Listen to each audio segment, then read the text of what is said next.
Goeiedag en welkom by ons YouTube kanaal.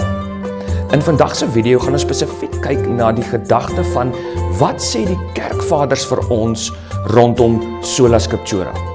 Is daar iets soos die gedagte van Bybel alleen in die vroeë Christelike kerk, die eerste 400 jaar, die eerste 700 jaar? Is daar regtig iets soos dat ons net die Bybel kan gebruik as die hoogste gesag, as die enigste onfeilbare gesag in die kerk, by die kerkvaders? Dis waarna ons vandag gaan kyk. Ons het in vorige video's gekyk na hoekom het ons 'n paus, die magisterium, ons het gekyk na wat sê die Bybel self oor Sola Scriptura, maar vandag, soos ek sê, gaan ons kyk na die kerkvaders en hoe het die vroeg-Christelike kerk gedoen. Want dit is baie belangrik dat in ons soeke na die waarheid, moet ons ook gaan kyk na wat het die vroeg-Christelike kerk gedoen. Dit is een van die dinge wat my gemotiveer het uiteindelik om ook aan te sluit by die Katolieke kerk, toe ek ontdek, hoe het die vroeë Christelike kerk gedoen? En daar is baie mense wat daarvan sal kan getuig, dat hulle uiteindelik tot die Katolieke kerk bekeerd is, juis omdat hulle begin het om die kerkvaders te lees, hierdie soeke na om te doen soos die vroeë Christene gedoen het. En dan ontdek jy dat die vroeë Christelike kerk het dit eintlik heeltemal anders gedoen as wat jy gedink het, as wat jy geleer het, as hierdie protestantse denkraamwerk wat in jou kop is. Nou vandag kyk ons dan na hoe het die kerkvaders gemaak met Sola Scriptura, met die Bybel, die plek van die Bybel, die plek van die paus, die magisterium, die plek van tradisie in die vroeg-Christelike kerk. Nog 'n rede waarom ons vandag hierna kyk, is omdat ons kry dikwels dat protestante wel ook soms die kerkvaders wil gebruik. Maar dan gebruik hulle dit heel dikwels op 'n foutiewelike manier. Nou nommer 1 wil ek sê, toe ek gestudeer het as 'n dominee en eintlik in my hele tydperk as 'n dominee binne in 'n gereformeerde kalvinistiese konteks, het ons nooit regtig die kerkvaders geleer nie. Hier en daar het ons geleer van mense soos Athanasius, bloot eenvoudig omdat hy 'n rol gespeel het teenoor die ketter Arius en die totstandkoming van die geloofsbelijdenis van Nicea. Hier en daar leer jy van Irenaeus, hier en daar leer jy van Augustinus, eintlik grootliks baie oor Augustinus, omdat protestante nogal hou van Augustinus. So dis amper die enigste kerkvader wat protestante redelik goed ken. En dan so 'n bietjie van Athanasius. Hier en daar dalk so 'n ander naam. Maar protestantse dominees en pastore leer nie in hulle opleiding van die kerkvaders nie. Nooit het ons regtig die tekste gelees van wat sê die kerkvaders nie. Wanneer ons oor die kerkvaders sou praat, was dit altyd op 'n sekondêre wyse. Met ander woorde, dit was altyd vanuit sekondêre, tweedehandse of derdehandse, soos ek graag sê, bronne. Dit was nooit direk nie. So ons het nie 'n kennis gehad van die kerkvaders nie. En ek kan julle waarborg, en ek bedoel dit nie lelik nie, ek het simpatie daarmee, die meeste protestante het feitelik geen kennis van die kerkvaders nie. Die meeste protestante stel ook nie belang in die kerkvaders nie, juis weens die konsep van Bybel alleen. Mense hoor baie in gesprekke met protestante, wanneer ons die Katolieke teologie verdedig en jy verwys na 'n kerkvader, dan kry jy hierdie reaksie van, ek stel nie belang in wat 'n mens gesê het nie, ek wil net weet wat die Bybel sê. En dan wonder ek partykeer tong in die kies, maar hoekom moet ek dan na jou as 'n mens luister rondom jou interpretasie van die Bybel, as jy nie wil luister wat Athanasius gesê het nie? Want dis waaroor dit gaan. Die kerkvaders interpreteer die Bybel en rondom hulle interpretasie vorm daar sekere teologie. Dis niks anders as wat protestante doen nie. So daarom is dit baie so vreemd dat mense so dikwels die kerkvaders kan afmaak ter wille van hulle eie interpretasie. Want as hulle sê die kerkvaders is verkeerd, op grond waarvan is jy alleen dan reg? Maar dit nou net so terloops. So nommer 1, kerkvaders word nie regtig geondersoek deur die protestante nie. Dit speel nie 'n rol in die protestantse teologie regtig nie. Maar dan kry ons nou in hierdie afgelope tyd, en mens sien dit veral op YouTube in debatte, waar protestantse dominees en pastore en ander mense in gesprek tree met iemand soos Trent Horn, Jimmy Aiken en so voorts, hoor hulle nou van die kerkvaders. En nou moet hulle self verdedig. En dan gebeur dit nou, dat protestante sal gaan na die kerkvaders, maar dan maak hulle met die kerkvaders, hulle lees die kerkvaders, net soos wat hulle die Bybel lees. Daarmee bedoel ek, hulle gebruik eksegetiese modelle, en dit is reg, ons behoort eksegetiese modelle te gebruik om die Bybel te lees, dit gaan egter partykeer oorboord en te ver. Die punt wat ek wil maak is, hulle gebruik as het ware amper eksegetiese modelle om die kerkvaders te lees, en dan sif hulle uit, dit wat hulle nie wil hoor nie, en hulle maak hulle eie interpretasie, ook van die kerkvaders, net soos wat dit gebeur met die eie interpretasies rondom die Bybel. Onlangs weer in 'n video het ek gesien waar 'n jongman, 'n protestantse jongman, teenoor Trent Horn en ander mense, 'n video maak in reaksie op Trent Horn. En dan gaan hy na 'n kerkvader soos Irenaeus toe, en dan sal hy sê, Irenaeus het sola scriptura gehandhaaf, bloot eenvoudig omdat Irenaeus praat van die Bybel, en hoe belangrik die Bybel is, en ons gaan vandag spesifiek kyk na wat het Irenaeus gesê. So dan sê hy, nee, die katholieke is verkeerd deur te dink dat daar is nie iets soos sola scriptura in die vroeë kerk nie, want hier praat Irenaeus van die Bybel. Nou sien, die fout wat protestante dikwels maak, is om te dink dat as kerkvaders praat oor die Bybel, dan bedoel hulle Bybel alleen. En weer wil ek sê, natuurlik speel die Bybel 'n groot rol in die katholieke kerk. Dit is 'n verkeerde konsep om te dink dat katholieke nie die Bybel gebruik nie, dat die Bybel nie vir ons belangrik is nie. Dit is 'n verkeerde konsep om te dink dat die Bybel nooit deur die geskiedenis van die katholieke kerk 'n rol gespeel het nie. Inteendeel, God het die katholieke kerk gebruik om die Bybel aan die wêreld te gee, en dit is belangrik, en daaroor sal ons dalk nog op 'n stadium gesels. Maar die Bybel het tog altyd deur die geskiedenis heen terug tot by die apostels 'n besonderse rol gespeel. Natuurlik die Ou Testament, die tekste wat beskikbaar was, ensovoorts, want die Bybel in sy totaliteit het eers nou later gekom. Daarby sal ons nog kom. Die punt is, protestante maak te veel hierdie fout, om hulle eie konsepte terug te lees in die kerkvaders in. Soos, nou lees hulle Irenaeus of Athanasius of Augustinus praat van die Bybel, en dan sê hulle, aha, hierso oor nou Bybel alleen. Maar nêrens gaan jy vind dat Irenaeus praat van die Bybel alleen, wat uitsluit die tradisie, wat uitsluit die paus en die magisterium nie. Dit is ook vreemd dat protestante dikwels, meestal, nooit die kerkvaders in hulle geheel lees nie. Hulle sal selektief te werk gaan deur frasiekies en sinsnedes uit te haal vanuit die kerkvaders, of selfs vanuit kerklike konsilies deur die geskiedenis heen. Hulle haal net woordjies en frases uit, soos wat hulle pas, en hulle lees dit nooit in geheel nie, en dan maak hulle eie afleidings vanuit hierdie selektiewe aanhalings. Dis 'n groot fout wat gebeur. Mense doen dit met die Bybel ook, en hulle doen dit ook as hulle die kerkvaders lees. Ek het soveel keer al, toe ek nog 'n gereformeerde dominee was, in debatte by synodes, in debatte met ander kollegas, het ek hoeveel keer gesê, ek wens een van die vakke wat predikante moet hê om 'n predikant te word, is lees met begrip. Lees met begrip. Want o jene, ek het te veel kere gesien hoe selfs groot mense nie meer met begrip kan lees nie. En dan, terwyl hulle nie met begrip kan lees nie, druk hulle 'n eie betekenis in die teks van die Bybel in, en so ook in die tekste van die kerkvaders in. En daarmee saam, omdat hulle dan selektief lees, dan maak hulle ook nog 'n strooipop van wat die katholieke kerk sê, asof die katholieke selfs teenoor Irenaeus nou sou beweer, dat daar nie iets is soos sola scriptura nie.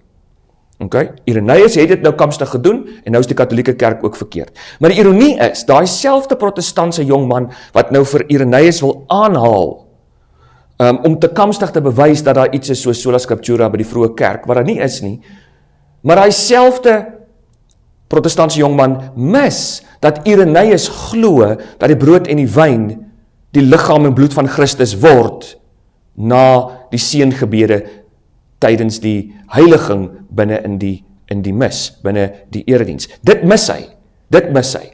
Hy kyk mis, of hy ignoreer die feit, dat dieselfde Irenaeus tog glo aan die gekontinueerde maagdelikheid van Maria, selfs na die geboorte van Jesus Christus. Dit mis hy, want dit pas hom nou nie. Maar hy mis selfs daar waar Irenaeus praat oor die rol van die tradisie. Dit mis hy. Ek het ook 'n video gekyk van 'n jong man wat byvoorbeeld praat oor Athanasius en die Eucharistie. En dan wil hy maak asof Athanasius eintlik nie glo aan die teenwoordigheid van Jesus in die Eucharistie nie. Dat die Eucharistie nie regtig die bloed en liggaam van Jesus Christus is nie. Dat die brood en die wyn nie in hulle wese verander in die liggaam en bloed van Jesus Christus nie. En dan gebruik hy vir Athanasius. En wat doen hy? Hy haal 'n enkele frase van Athanasius aan, waar Athanasius praat oor die Eucharistie as geestelike voedsel, en dan sê hy, sien, ons as protestante sê ook, die nagmaal is net 'n geestelike voedsel, en Athanasius sê dit ook. Maar die res het hy nooit gelees nie. En dan vertel hy hierdie leuen op sy video's vir mense. En dis dieselfde leuns waarvoor ek deur my hele lewe lank geval het, totdat ek self die kerkvaders begin lees het, en dan uiteindelik tot 'n totale ander slotsom deur die genade van die Here kon kom, toe ek lees, wat het die kerkvaders regtig gesê? Hoe het die vroeë kerk werklik gedoen? Nog 'n fout wat protestante dikwels maak, is om moderne definisies van woorde terug te druk in die tekste van die kerkvaders in. Met ander woorde, hulle neem nie in ag dat die betekenis van woorde oor tye heen verander of ontwikkel het nie. Nou vat hulle sekere begrippe wat gekom het vandag, en hulle druk dit terug in die tekste in. En dan as Athanasius praat van wese of substansie ensovoorts, dan koppel hulle moderne betekenisse daaraan, en hulle maak dit waarvan Athanasius praat, los van die Griekse en Latynse betekenis van daardie tyd. Dis 'n groot fout wat protestante dikwels dan ook maak, om hulle eie definisies van woorde terug te druk in die kerkvaders in. So asof, sê ek weer, as Irenaeus of Athanasius of ander, Jerome, praat oor die skrif, dan sê hulle, dit beteken skrif alleen. Maar dit is nooit wat die kerkvaders sê nie. Nooit nie. Net soos wat Bybel alleen ook nie eers in die Bybel self voorkom nie. En dan wil hulle graag daardie teks aanhaal uit Timoteus uit, dat die hele skrif is geïnspireer. Natuurlik is die hele skrif geïnspireer. Maar dit beteken nie dat die Bybel sê, die skrif is die enigste geïnspireerde gesagsbron vir die kerk nie. Dit is nie wat die Bybel sê nie, so ook nie die kerkvaders nie.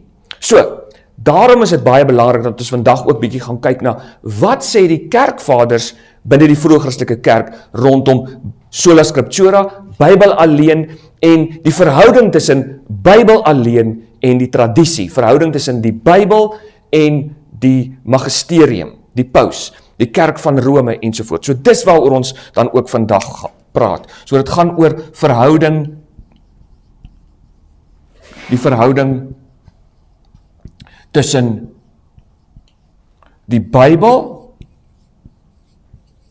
aan die een kant, en dan die verhouding met die tradisie.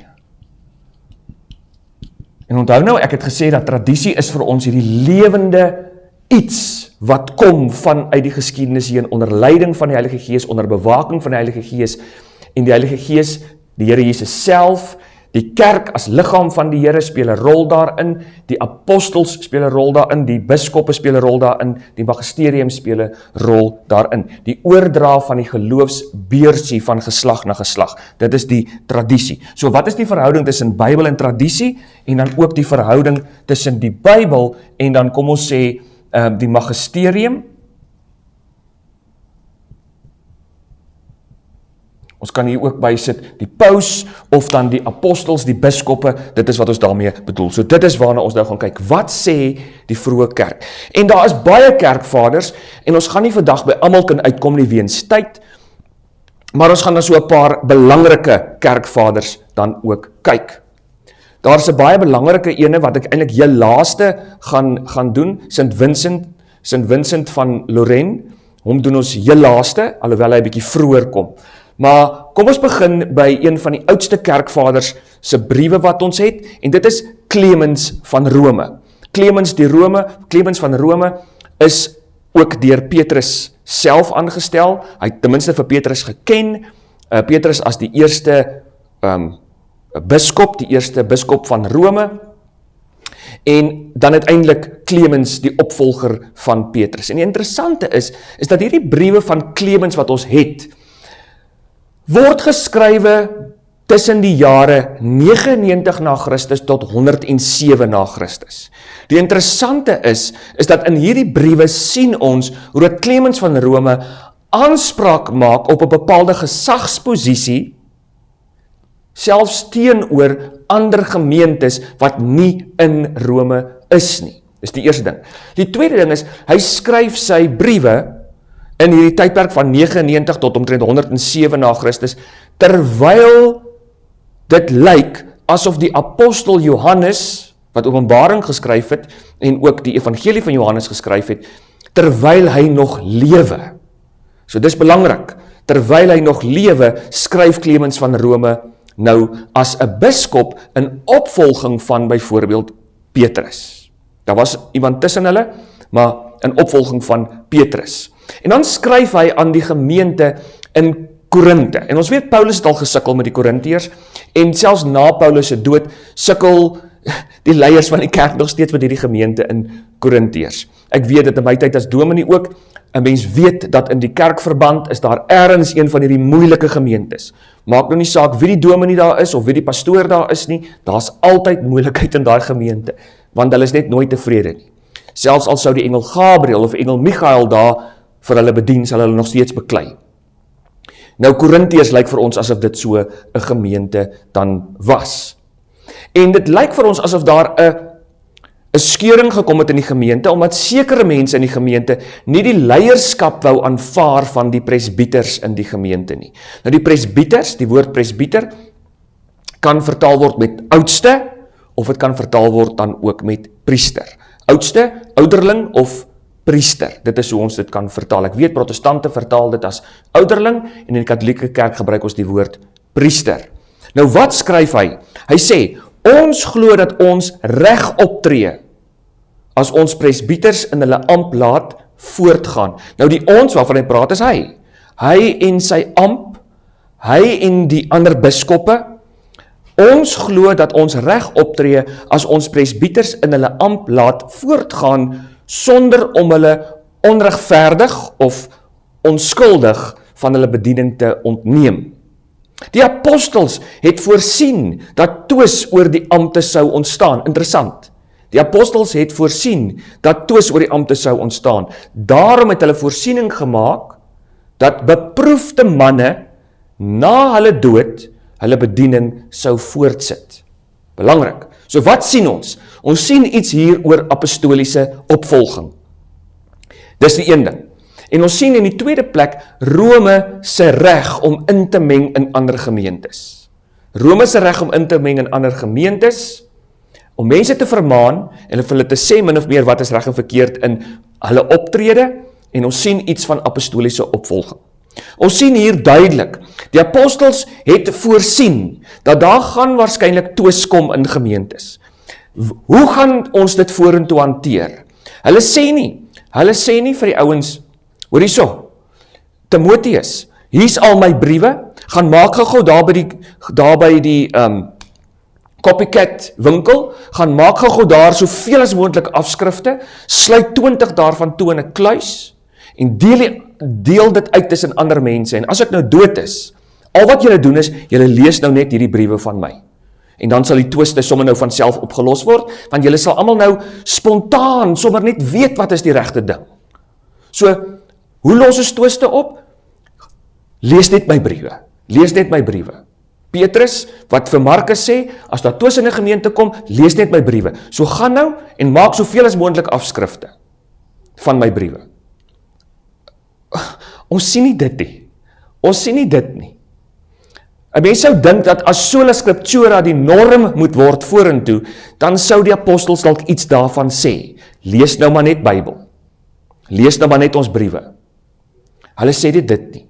Nee, ons sien dit ook by Paulus en Timoteus. Stel bekwame manne aan en leer hulle, onderrig hulle soos wat ek jou geonderrig het, sodat hulle ander kan onderrig.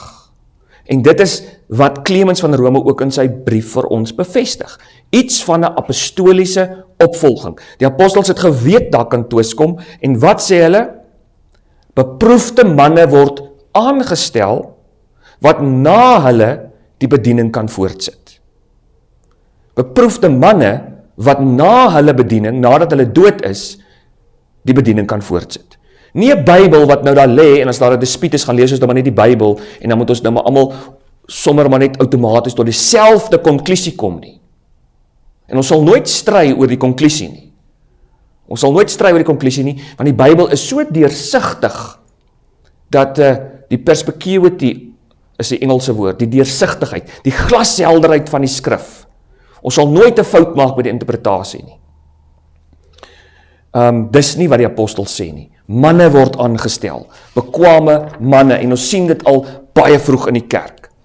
Dan, 'n tweede persoon, Ignatius van Antiochië, en protestante is baie bang vir hierdie man, oor 'n verskeidenheid van redes. Geen wonder dat Calvin probeer het om te sê, sy briewe is vals nie. Maar die argeologie en ander navorsing wys vir ons baie duidelik dat dat Ignatius van Antiochië se briewe en sy geskrifte is eg. En alle, selfs protestantse geleerdes, aanvaar Ignatius se briewe as eg, Ignatius van Antiochië. So daarom sien ons veral hoe protestante hom net ignoreer en probeer sy stap en hom afmaak. Maar protestante is baie bang vir Ignatius van Antiochië. Ek het onlangs ook 'n video gesien terloops, waar iemand juist probeer om die woorde wat Ignatius gebruik, wanneer dit kom byvoorbeeld by iets soos die tradisie, wanneer dit kom by iets soos die Eucharistie, om ander definisies in te druk in daardie bepaalde Griekse of Latynse terme. En dan om ander betekenisse te probeer gee aan wat hy dan nou eintlik sê. En dit is so hartseer dat ouens dit doen. Maar kom ons kyk, wat sê Ignatius van Antiochië? En dit is dan nogal baie belangrik. Hy sê, waar die biskop is, daar moet die gemeenskap wees. Net soos waar Christus is, daar is die katholieke kerk. Laat niemand iets doen wat die sake van die kerk aangaan sonder die biskop nie. Laat die Eucharistie as geldig beskou word wat onder leiding van die biskop of sy gevolmagtigdes aan wie hy opdrag gegee het, gevier word. Met ander woorde, die biskop en sy gevolmagtigdes, die biskop en sy priesters. Dis nie toelaatbaar om sonder die biskop te doop of die liefdesmaal, ander woord vir die Eucharistie, te hou nie. Maar alles wat hy goedkeur, is ook aangenaam vir God, sodat alles wat julle doen, seker en geldig kan wees. Belangrik, let op, daar waar die biskop is, of sy gevolmagtigdes. Dit beteken, as jy nie in 'n verhouding is met die biskop nie, is die kamstige nagmaaltjie wat jy het, nie eg nie. Nie waarlik nie. Dis nie eg nie. Ek het onlangs gehoor hoe 'n priester baie mooi verduidelik, dat al wat protestante het op 'n Sondag, is 'n Bybelstudie. Want hulle het nie dominees in die lyn van die apostoliese opvolging nie. Ons lees nie hier. Onthou nou, ek het laas keer al gesê, protestante gebruik graag ook daai teksvers om te sê, wat is die kerk? Nee, daar waar 2 of 3 in my naam vergader, daar is ek teenwoordig. Dis nie wat daai teks sê nie. Ons lees dit ook nie hier nie. Ignatius en die ander kerkvaders, Irenaeus ook nie, maar Ignatius van Antiochië sê nie, die gemeenskap moet wees daar waar 2 of 3 is nie, in die naam van die Here nie. Daar waar die biskop is, daar is die kerk, daar is die regte doop, daar is die regte Eucharistie, daar is die waarheid, want die biskop is die een wat staan in opvolging van die apostels. Ongelooflik. En hy leef in die jaar 35 tot 110, so hy oorvleuel ook met Clemens van Rome. Hy oorvleuel selfs met Johannes die evangelis, die Johannes die apostel. Hy oorvleuel met hulle. Hy het by hulle geleer. Hy het by hulle geleer. Dit is, ons kry ook nie hier by hom, daar waar die Bybel is, daar is die kerk nie. Dis nie wat hy sê nie. En mens sou dink, as die vroeë kerk Bybel alleen gehandhaaf het, as die enigste onfeilbare bron van gesag, dan sou hulle gesê het, die kerk is daar waar die Bybel is. Dis nie wat hulle sê nie. Hy sê, die kerk is daar waar die biskop is. En as jy nie by die biskop is nie, is jy in 'n vals kerk. Dis waarop dit neerkom. Ook in sy brief aan Rome erken Ignatius, dieselfde Ignatius van Antiochië, erken hy dat die kerk in Rome 'n bepaalde gesag het oor die ander kerke in daardie omgewing, in daardie tyd, die kerke oor die wêreld heen. Hy erken die leierskapsposisie wat Rome het. Baie vroeg in die kerk kry ons dus apostoliese opvolging. Natuurlik saam met die Bybel, maar apostoliese opvolging, wat die waarheid bewaar. Dan ook in sy brief aan die Trallianses, die Trallians in Engels, die Trallianses in Afrikaans. Hoor wat skryf hy nou, Ignatius van Antiochië, hy sê, hulle wat waarlik van God en Jesus Christus is, hou by die biskop, en net soos wat Jesus Christus in die Vader is, so moet gelowiges wees in die biskop en die priesters. Die presbyters is die woord wat hy gebruik. Hulle wat waarlik van God en Jesus Christus is, hou by die biskop. Hy sê nie hier, hulle hou maar net by die Bybel by hulle self nie. Natuurlik sê ek weer, die Bybel speel 'n ongelooflike rol, maar hy sê hulle hou by die biskop. 'n Mens sou dink dat as die Bybel die enigste bron van waarheid is, dan sou hy mos nou gesê het, hou maar net by die Bybel, en dan sal nooit dispute ontstaan nie. Hou by die biskop, en soos wat die Seun, Jesus Christus, in die Vader is, so moet ons as gelowiges wees in die biskop, verenig wees met die biskop. Dis ongelooflik. Dan ook Justinus die martelaar. Justinus die martelaar skryf in sy dialoog met Tryfo, skryf hy, so 100 tot 165 is die tyd waarin Justinus die martelaar dan lewe. Hy skrywe, ek sou nie gedink het, dat die skrifte regtig gesag het, of dat julle interpretasie daarvan reg is, as ek nie onderrig was deur die tradisie wat van die apostels af oorgelewer is, en deur die opvolgers van die apostels onderhou word nie. Wow. Daar's nie hier iets van, dat hy die Bybel verwerp nie. Hy werk met die Bybel, hy lees die Bybel, hy praat selfs oor interpretasies van die Bybel. Daar's niks van die reg op private beoordeling, dat elke persoon nou maar net die Bybel op sy eie kan beoordeel en lees nie. Hy sê, dat die gesag van die skrif, aanvaar hy, omdat hy onderrig is deur die tradisie wat van die apostels afkom. Die tradisie. Want dit is die tradisie wat ook die Bybel vir ons gee. Dit is die tradisie wat ook vir ons die regte interpretasie van die Bybel gee. Daarom, baie duidelik, daar is mense wat die Bybel gebruik in Justinus se tyd, wat die geskrifte gebruik, wat die tekste gebruik wat beskikbaar is. Hulle interpreteer dit, maar hulle interpretasie is definitief nie reg nie. En wat sê Justinus? Die oplossing is nie, die Bybel alleen nie. Die Bybel alleen, ons moet maar net lees en ons sal weet watter interpretasie is reg nie. Hy sê nee, hy weet watter interpretasie is die regte interpretasie, want hy is onderrig deur die tradisie, wat in lyn staan met die apostoliese opvolging. Ek sou nie gedink het, dat die skrifte regtig gesag het, of dat julle interpretasie daarvan reg is, as ek nie onderrig was deur die tradisie, wat van die apostels oorgelewer is. Traditio, van die hand tot die hand, deur die apostels oorgelewer is, en deur die opvolgers van die apostels onderhou word nie. Justinus die martelaar, 100 tot 165 na Christus, dis baie vroeg in die kerk. Dan, Irenaeus van Lyon.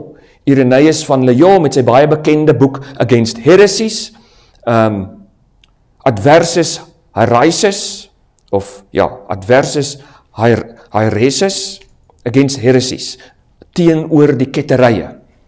Hy leef en skryf so in die jaar 130 tot 202 na Christus. Biskop in Lyon, Frankryk. Nou kom ons daar, onthou ek het vereffend gesê, protestante sou graag hierdie stukkie nou van hom wil aanhaal, om te beweer dat daar is in die vroeë Christelike kerk sola scriptura gewees. So hulle ignoreer Justinus die martelaar, hulle ignoreer Ignatius van Antiochië, hulle ignoreer Clemens, waarvan ons nou al by al drie gesien het, daar is nie so iets soos sola scriptura nie. En hulle gebruik nou Irenaeus, asof Irenaeus nou in 'n dispuut sou wees met sy mede-biskoppe, en sê nee, net Bybel alleen. Hoor nou, hier is die stukkie wat protestante graag aanhaal. Irenaeus skryf nou teenoor ketters, en dan sê hy, en hulle, die ketters, beweer dat die skrifte dubbelsinnig is. Hou dit vas, dubbelsinnig is. En dat die waarheid nie vanuit die geskrifte aangehaal kan word deur diegene wat die tradisie ignoreer nie. Kan julle sien, dit lyk so lekker protestants. Die skrifte is nou dubbelsinnig, en die ketters sê nou, die skrifte is dubbelsinnig, en daarom is daar nie waarheid by mense wat die tradisie ignoreer nie. So met ander woorde, die ketters sê, jy het tradisie nodig om die waarheid te hê rondom die skrif. Lekker protestants, hoe klink dit nou? Maar ons lees nie die res van wat hy sê nie. Ons lees nie die res van wat hy sê nie, ons lees nie die konteks waarbinne hy dit sê nie, en ons ignoreer met wie hy praat en teenoor wie hy praat. Nou nommer 1, Katolieke sê nie die Bybel is dubbelsinnig nie. Die Katolieke sê nie die Bybel is dubbelsinnig nie.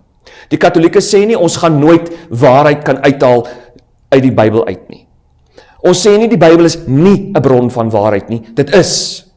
Dit is net nie die enigste onfeilbare bron van waarheid nie. Dit is ook net nie die enigste geïnspireerde bron van waarheid nie, want die Bybel self leer vir ons in 2 Timoteus 3, dat die kerk is 'n pilaar en fundament van waarheid. So, dis belangrik. As die kerk dan nou self dit is, dan het jy mos nou nie die Bybel alleen nie, as 'n enigste onfeilbare bron van waarheid nie, of wat geïnspireer sou kon wees nie. So dis belangrik. Nou, Irenaeus praat teenoor die gnosticiste. Die gnosticiste was daardie kettery wat ontstaan het van Simon Magnus, daardie man wat gestry het teenoor die apostels, en dit is veral Simon Petrus wat met hom teenoor hom te staan gekom het in Rome. Simon Magnus wat beweer het dat jy het hierdie eintlike geheime kennis nodig, wat jy net kan kry as jy op 'n spesiale vlak van 'n verhouding met God is, dan het jy glad nie die Bybel nodig nie. Dan het jy glad nie enigiets anders te nodig nie. Jy het ook nie die apostels nodig nie. Jy het nie die tradisie nodig nie. Jy het niks nie. Jy het net jy het nie die kerk se tradisie nodig nie. Jy het net hierdie geheime kennis nodig. Jy het net hierdie spesiale verligting nodig. 'n bepaalde enlightenment, en dit kom in die 1800s ook weer na vore, die enlightenment, en nou kan ons ewe skielik die skrifte beter verstaan, as wat die kerkvaders het nog ooit verstaan het. 'n spesiale insig, en deur hierdie spesiale insig, verstaan ons nou dat Judas eintlik net vir Jesus gehelp het, om vanuit die kerker van sy vleeslike liggaam te ontsnap, en dat Judas eintlik nie 'n verraaier is nie, hy is nie 'n slegte persoon nie, en dis nou geheime kennis wat ingefluister is in ons oor om dit te sê. En geheime kennis in ons oor sê vir ons dat Jesus is nie regtig God nie, en dat die stoffelike eintlik boos is. Dis die kettery van die gnostisisme. Teenoor dit is daar die kerk met sy ortodokse leer, en die woord ortodoks beteken om God op die regte manier te aanbid, right praise in Engels, om reg georiënteerd te wees teenoor God, die regte aanbidding. En daar is 'n regte vorm van aanbidding, wat nou in die tyd van Irenaeus oorgelewer is deur die biskoppe heen, en dit is hierdie ortodokse tradisie van die kerk, wat verwerp word deur die gnostisiste, omdat hulle nie wil aanvaar dat daar ook iets goeds aan die stoffelike kan wees nie. Nie wil aanvaar dat Jesus God is nie. Nie die sakramente wil aanvaar nie. So, dit gaan oor mense wat afwyk van die ortodokse verstaan van die skrif en wat hulle eie interpretasies wil gebruik en daarom afwyk van die tradisie af. Sodat hulle die tekste so kan lees, dat as daar staan, Jesus het gehuil, dan is dit vir hulle bewys, Jesus is nie God nie. Dis waarvan hy praat. En dis belangrik om dit in ag te neem. En dit is hierdie, wat ek nou verduidelik, wat protestante graag ignoreer. Maar hoor nou wat skryf Irenaeus verder, wat daai selfde jong man geïgnoreer het, toe hy hierdie sinnetjie kordaat wou aanhaal van Irenaeus. Hoor wat skryf Irenaeus. Hy skryf dit ook in dieselfde boek, in paragraaf 3.3.2. Daar skryf hy, want met hierdie kerk, die een in Rome, as gevolg van haar voortreffelike oorsprong, moet elke ander kerk mee saamstem. En deur haar is die apostoliese tradisie, wat oor die wêreld versprei is, altyd bewaar. So as hy in die voorste gedeelte wat ek nou gelees het, dink ons het nie, jy weet dat die ketters sê, ons mag nie tradisie ignoreer nie. En hy sê, dis ketterry om te praat van tradisie. Hoekom praat hy self hier van tradisie? My liewe protestantse vriend, wat net die een sinnetjie aanhaal. Hoekom praat hy daarna wel van tradisie in 'n positiewe sin? Hoekom praat hy net daarna in 'n positiewe sin oor die kerk van Rome met haar leierskapsposisie teenoor ander gemeentes, magisterium en tradisie, saam met die Bybel natuurlik. Dis waarvan Irenaeus praat. Daar's 'n volledige konteks aan, hoop ek nou kan julle sien. Ook skryf Irenaeus in dieselfde boek, in paragraaf 4:33.2, as die apostels ons niks nagelaat het van die skrifte nie, sou ons nog steeds die weg tot verlossing ontvang het deur die handhawing van die tradisie wat oorgelewer is. So jy kan nie daai eerste sin van Irenaeus wil aanhaal om te dink, hy sê daar's iets so sola scriptura nie. Want dan jok jy. Dan is jy oneerlik met die totaliteit van Irenaeus. Dan is jy oneerlik met wat jy nou sê vir ander mense oor Irenaeus, asof Irenaeus sê, daar is iets soos Bybel alleen. As die apostels ons niks nagelaat het van die skrifte nie, as daar nie Bybels was nie, sou ons steeds die weg tot verlossing ontvang het deur die handhawing van die tradisie en die oorlewering vanaf die apostels. So jy kan nie Irenaeus wil gebruik om te dink, hy het geleer, daar's iets so sola scriptura nie, want hy het nie sola scriptura geleer nie.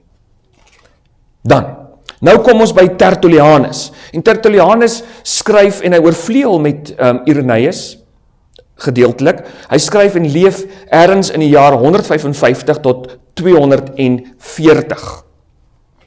En hy het ook 'n klomp werke geskrywe, hy het ook 'n klomp geskrifte geskrywe wat ons sou kon saamvat as voorskrifte rondom ketters.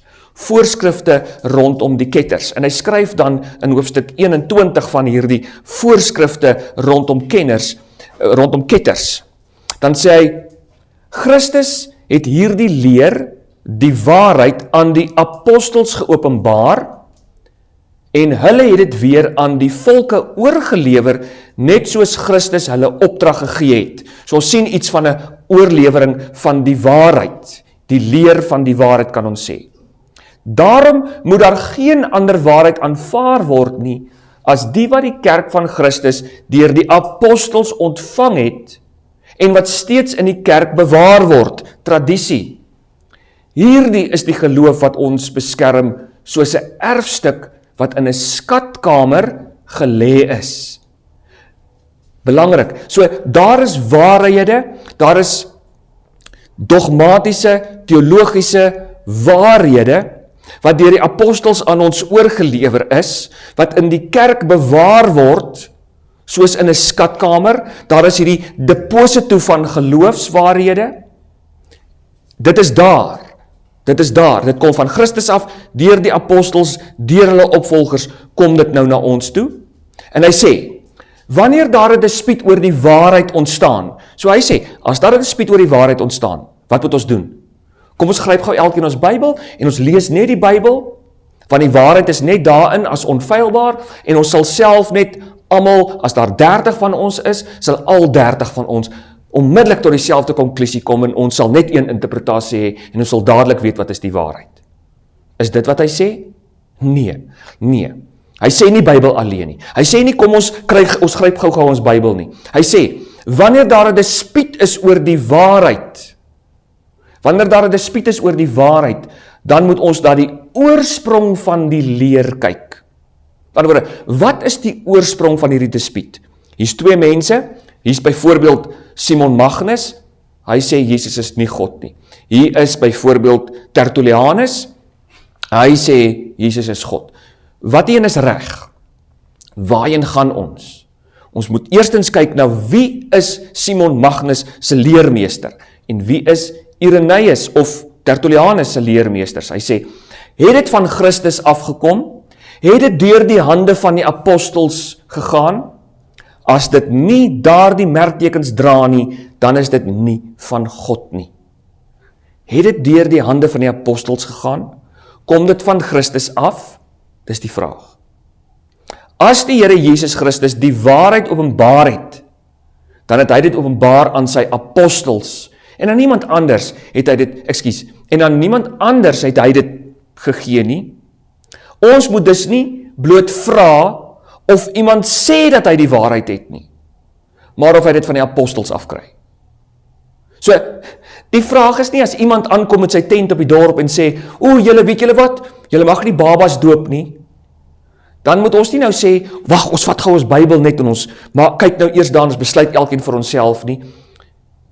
Hy sê, hierdie ou wat dit sê, kry hy dit van die apostels af, of suig hy dit in sy duim uit? Is dit 'n eie interpretasie van die Bybel wat hy maak, of kry hy hierdie interpretasie van die apostels af? Apostoliese opvolging wat 'n rol speel in die bepaling van waarheid. Dan ook in hoofstuk 37 sê hy, dit is dus duidelik dat elke leer wat met die van die apostels verskil, van die duiwel afkomstig is. Hierdie reël van geloof, wat van die apostels afkom en in die kerk soos in 'n bank gelê is die maatstaf waarteen alle ander leerstellings gemeet moet word.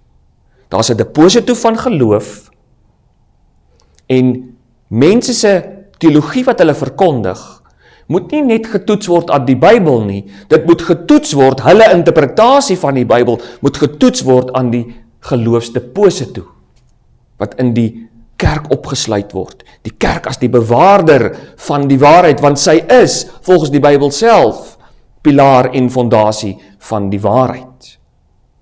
Hy sê nie die maatstaf is die Bybel alleen nie.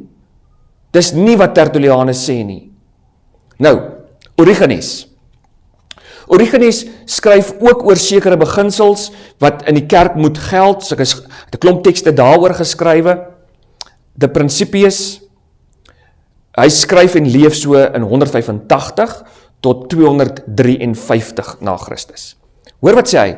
Die reël van geloof is dit wat deur Christus aan die apostels gegee is en deur hulle aan die kerk oorgelewer is. En nou kan ons sê, ja, maar Christus het vir die apostels tog die Bybel gegee en die apostels het vir ons die Bybel gegee. Hulle het. Maar hulle het meer as die Bybel gegee. En hy noem dit, daar is 'n volledige tradisie, die geloofsbeursie. Dan sê Origenes, slegs binne die tradisie moet die skrif geïnterpreteer word. Kan julle sien, dis nie sola scriptura nie, dis Bybel en tradisie, wat kom en oorgelewer is deur die apostels en hulle opvolgers. Bybel en tradisie, dis wat Origenes sê. Daar's nie sola scriptura nie, Bybel alleen nie, Die Bybel kan net binne die raamwerk van die tradisie geïnterpreteer word. Bybel en tradisie is die bron van waarheid. Dan Cyprius van Carthago. Hy skryf oor kerkeenheid. En kerkeenheid is baie belangrik, terwyl binne die protestantse wêreld dit nie noodwendig so belangrik is nie. En ons kan nou baie daaroor praat, maar dit is uiteindelik nie so baie belangrik in die protestante nie, vir protestante nie, daarom het hulle die onbybelse konsep van 'n onsigbare kerk, wat net God weet wie dit is, en die sigbare kerk, al hierdie los gemeentes hoef nie regtig in 'n verhouding met mekaar te staan nie, hulle hoef nie met mekaar een te wees en dinge saam te doen nie, dit is nie so belangrik nie, want ons is eintlik maar sondaars, en nou moet ons maar vir mekaar ruimte maak. Dis net as ons erken dat ons almal sondaars is dit vir my so vreemd en ironies dat ons nog steeds vir elke sondaar die reg wil gee om alleen die Bybel te interpreteer en sy tent op te slaan en dit nou kon sy kerk te noem. Maar vir Cyprianus en die kerk, en die apostels en vir gelowiges deur die eeue heen, was en is kerkeenheid nog altyd ongelooflik belangrik, want Jesus bid in Johannes 17 rondom kerkeenheid. En dan skryf Cyprius nou vir ons in sy volume 4, De Ecclesia Unitate, skryf hy wat buite die kerk staan, kan nie die beloning van Christus geniet nie. Hy kan nie God hê as vader en nie die kerk as moeder nie. So, hoe belangrik is die kerk in hoe ons die Bybel lees? Dis uiteindelik as ons nou die hele gedeelte van Cyprius lees. Die punt is, daar is iets soos 'n groep, daar is iets soos 'n gemeenskap van gelowiges waarbinne ek staan. En ek kan nie buite hierdie kerk wees en dan wil dink omdat ek die Bybel het, nou is ek so 'n goeie Christen dat ek alles wat ander mense sê kan verwerp nie. Want net ek alleen het die reg tot private beoordeling nie. Dis nie wat hy sê nie. Dan Athanasius van Alexandrië. Hy skryf ook vir ons, hy skryf in Ad Serapionem in hoofstuk 1.28. Daar skryf hy vir ons in Athanasius, dit is nou die Athanasius van die geloofsbelijdenis van Nicea ook, hy leef en skryf die jaar 296 tot 373, hoor nou wat sê hy, maar as ons gesag van die goddelike geskrifte wil hê, so hy aanvaar die Bybel as gesagvol, dis baie belangrik, maar as ons die gesag van die Bybel wil hê, as ons die Bybel as gesagvol aanvaar, hoekom is die Bybel gesagvol? Dan sê hy, dit gaan nie altyd voldoende wees ook nie, dit is gesagvol want dit staan in verhouding met die tradisie van die kerk. Dit is gesagvol want dit staan in 'n verhouding met die tradisie van die kerk, en die tradisie van die kerk, die geloofsdeposito, kom deur die apostoliese opvolging vanaf die apostels en Christus self af. Maar as ons die gesag van die goddelike skrifte wil hê, en die gesag is nie voldoende nie, dan sê hy, laat ons die tradisie van die kerk gebruik, wat van die Here en sy apostels afkomstig is.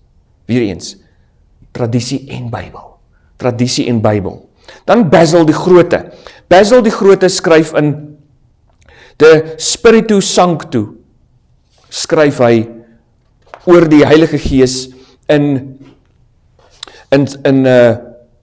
paragraaf 27 of in hoofstuk 27, skryf hy nou hierdie gedeelte wat verband hou met die dogma van die kerk. Hy sê, van die dogmas en die verkondiging wat in die kerk bewaar word, is sommige deur die geskrewe leer aan ons gegee, en ander het ons ontvang deur die oorlewering van die apostels.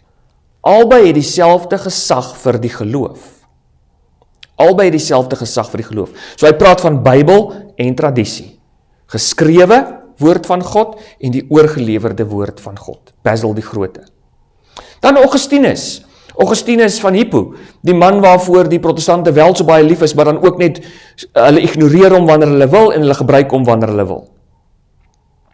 Augustinus sê, ek sou nie die evangelie glo nie, as die gesag van die katholieke kerk my nie daartoe gedwing het nie. Baie interessant. Ek sou nie die evangelie geglo het nie, as die gesag van die katholieke kerk my nie daartoe gedwing het nie. Die gesag van die katholieke kerk. Dan Leo die Grote.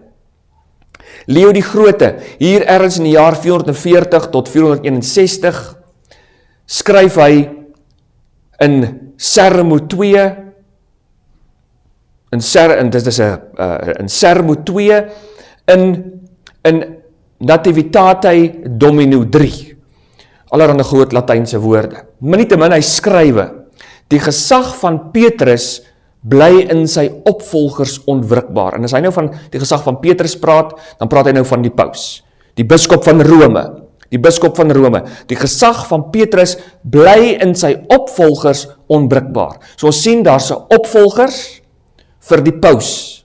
Die paus is die opvolger van Petrus. En die krag van die hoëpriester, met 'n hoofletter bedoelende Jesus, en die krag van die hoëpriester leef voort, wat in hierdie rots vasgelê is. En alles wat Christus is, hou aan om te praat deur sy kerk. En alles wat Christus is, hou aan om te praat deur sy kerk. En baie duidelik, dis nou 'n bietjie vreemde taal, die manier hoe hy skrywe, maar dit gaan daaroor, die kerk is gesetel rondom Petrus, die paus, die biskop van Rome. Die rots waarop die kerk gebou is. Die punt is, ook by Leo die Grote kry ons nie sola scriptura nie, maar as plek vir 'n magisterium onder leiding van die paus, die biskop van Rome. En dan 'n bietjie een van die Oosterse kerkvaders, Maximus die Beleier. Maximus die Beleier of Maximus the Confessor in Engels. Hy skryf en leef ergens so in die jaar 580 tot 662. In een van sy briewe skryf hy, almal in die kerk, wat in alle streke van die aarde die waarde en die regte geloof wil behou. So almal wat sê hulle is Christene oor die wêreld heen, belangrik nou, almal oor die kerk heen versprei,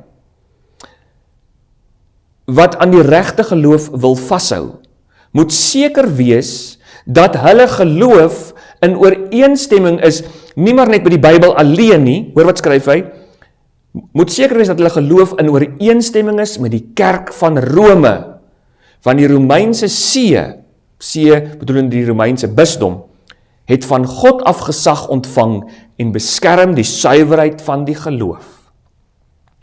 Maximus die Beleier, Maximus the Confessor, Maximus the Confessor, ekskuus, my tong knoop so. Almal wat oor die wêreld heen versprei is, en wat hulle self Christene noem, wat die ware en die regte geloof wil hou, moet seker wees dat hulle geloof is in ooreenstemming met die kerk van Rome. Met die kerk van Rome, die Romeinse see, die biskop van Rome, want hy het die gesag van God ontvang en tree op as die beskermer vir die suiwerheid van die geloof. Niks van Bybel alleen nie. Niks van Bybel alleen nie. En nou gaan ons afsluit met die laaste kerkvader, 'n paar goedjies wat ek van hom gaan lees. Sint Vincent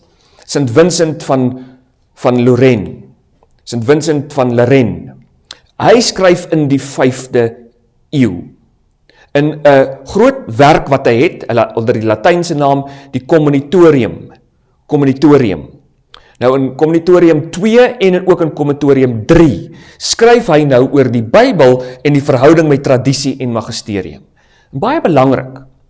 Hy skrywe kort nadat daar in die kerk gepraat is oor die kanon en hoe die kanon lyk en wat 'n rol die kanon speel, die konsilie van Efese ensovoorts in 431. Nou skryf hy,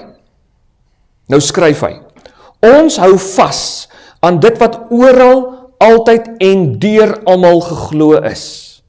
Dit is waarlik en werklik katholiek. So, dit wat oral, altyd en deur almal geglo is. Nie skielik iemand, een ou wat 'n tent opslaan en sê, weet julle wat, ek dink nou, ons mag nie meer babas doop nie. Ek dink nou, Jesus is eintlik nie God nie. Weet julle wat, ek dink dat daar's eintlik nie regtig iets soos 'n liggaamlike opstanding nie. En dan sê almal, "Haai jene, ons gee vir jou ook 'n plekkie in die kerk nie."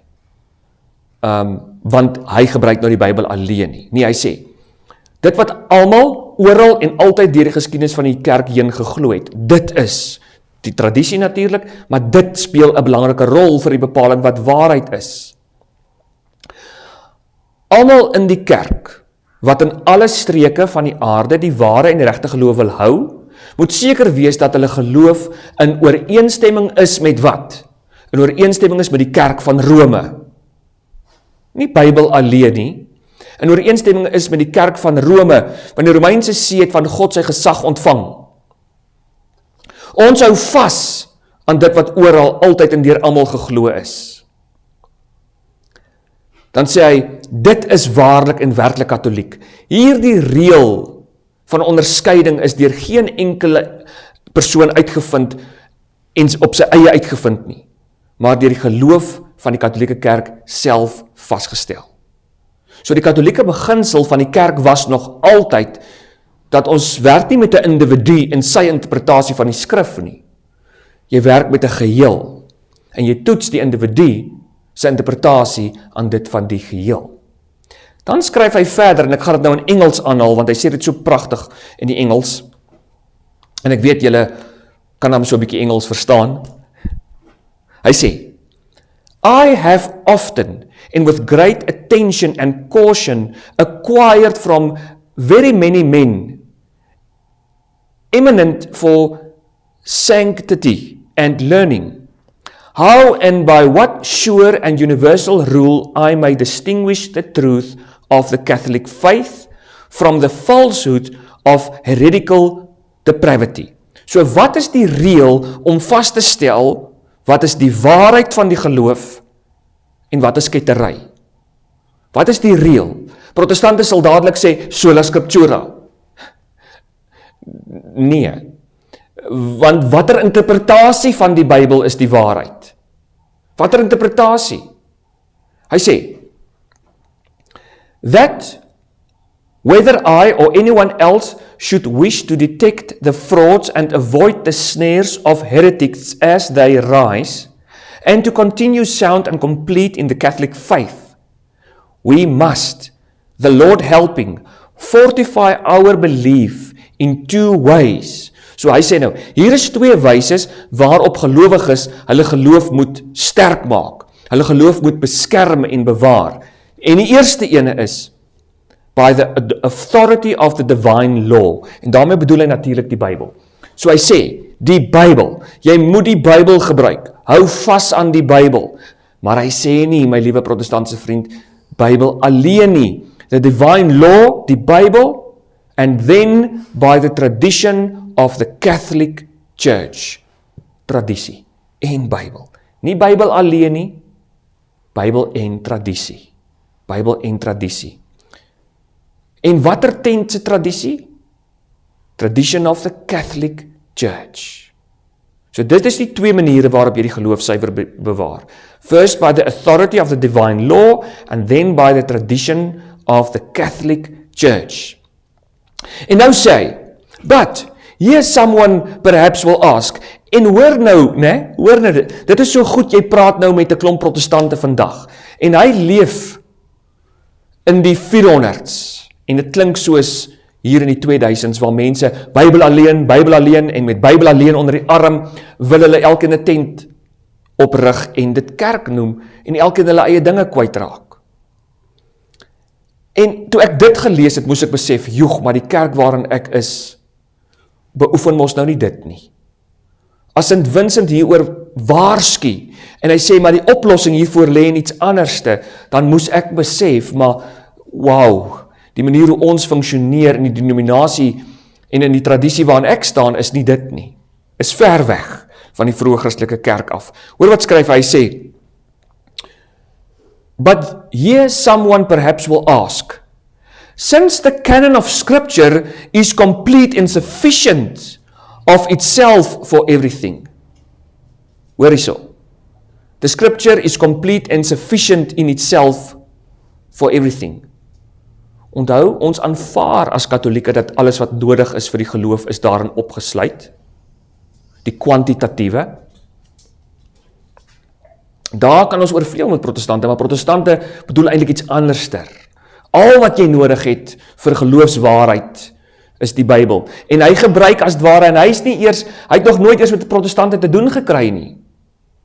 En hy skryf asof hy met protestante te doen kry, wat sê, nee, maar wag 'n bietjie, St. Vincent, die skrif is mos nou volledig en compleet, volledig en voltooi, dit is genoeg, ons het niks anders te nodig nie.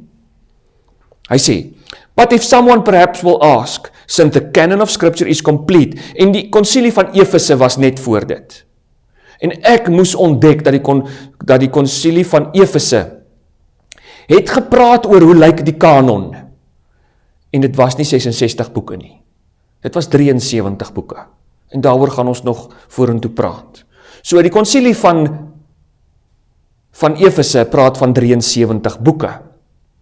Alright, iemand kan nou sê die kanon is voltooi en dit is genoeg, and more than sufficient. What need is there to join with it the authority of the church interpretation? As die Bybel daar is en hy's nodig, hy's volledig en hy's sufficient, hy's genoegsaam, hoekom moet ons die gesag van die kerk daarmee join, daarmee vermeng, daaraan koppel? En dan sê hy dit, the answer is because of the very depth of scripture. Ons sê nie scripture is dubbelsinnig nie, maar die skrif is dieper as wat ons dink. Die skrif is nie altyd so maklik om te interpreteer soos wat ons dink nie. Because of the very depth of scripture, all do not accept it in one sense. Hy sê, all do not accept it in one and the same sense. Hy sê so. Hoekom moet ons kerklike gesag, kerklike tradisie koppel aan die Bybel? Want sê hy, almal interpreteer dit nie dieselfde nie. All do not accept it in one and the same sense, but understand it in words in many different ways. Another in another sense, so that it seems that to be capable of as many interpretations as there are interpreters. Dit is net soos vandag. Daar is net soveel interpretasies soos wat daar interpreteerders is. For Novateum, en hy praat nou van mense in sy tyd, for Novateum accepts it in one way, Sabellius in another, Donatus in another, Arius in another, Eunomius in another, Pontius, Apollinaris, Priscillian, Jovianus, Pelagius, Celestius in another, and finally Nestorius in another. En so kan ons aangaan. Luther in another, Calvin in another, Zwingli in another, John Wesley in another, John MacArthur in another, C.R. Sproul in another. So kan ons aangaan. Therefore, it is very necessary on account of so great intricacies of various error that the rule of the interpretation of the prophets and apostles be framed in accordance with the standard of ecclesiastical and Catholic sense. In the Catholic Church itself, all possible care must be taken that we hold that faith which has been believed everywhere, always by all, for that is truly, in the strictest sense, Catholic, which, as the name itself and the reason of the thing declare, comprehends all universally. This rule we shall observe if we follow universality, iniquity, and consent. We shall follow universality if we confess that one faith to be true, which the whole church throughout the world confess. Antiquity, if we in no wise depart from those interpretations which it is manifest were notoriously held by our holy ancestors and fathers.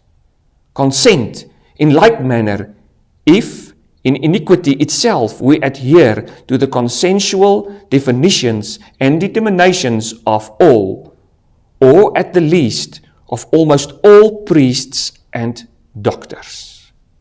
St. Vincent van Lorraine. Geen sola scriptura nie. Geen sola scriptura nie, want hy weet, elke ketter het sy letter. Elke ketter het sy Bybelteks. Elke ketter wil roep sola scriptura. Luther en Zwingli en Calvin het elkeen hulle eie interpretasies gemaak rondom die Bybel. Hulle volgende geslagte, die tweede generasie van protestante, het nog meer verdeeld geraak met meer interpretasies. Soveel so dat 2 jaar nadat Martin Luther baie kordaat uitgeroep het sola scriptura en hy die Bybel en hy die 95 leerstellings vasgeslaan het aan die kerkdeur in Wittenberg, is hy ewe skielik vies, omdat mense nie met hom saamstem oor sy interpretasie nie. En dan wil hy hulle veroordeel en hy sê, enige iemand wat nie met Dr. Luther saamstem nie, is 'n ketter en gaan hel toe.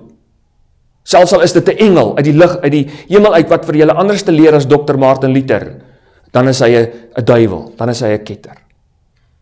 Maar hy is die een wat gesê het, elke persoon is sy eie paus en konsilie, solank jy met hom saamstem. Die Achilleshiel van protestantisme, die Trojaanse perd en binne-in is verskuil die reg op private beoordeling, die gevaar, die vyand, die ondermyner van die waarheid, die ondermyner van die fondamente van die kerk, soos wat Christus dit geplant het. Dis die dinge wat ek moes 'n skok moes ontdek op my reis na die Katolieke Kerk toe. As ons ernstig is oor kerkeenheid, moet ons eerlik wees met waar lê die probleem van al die verdeeldheid wat daar in die kerk is. Hoekom is daar nie kerkeenheid nie? Hoekom is daar nie kerkeenheid? Dit lê by die verwerping van gesag.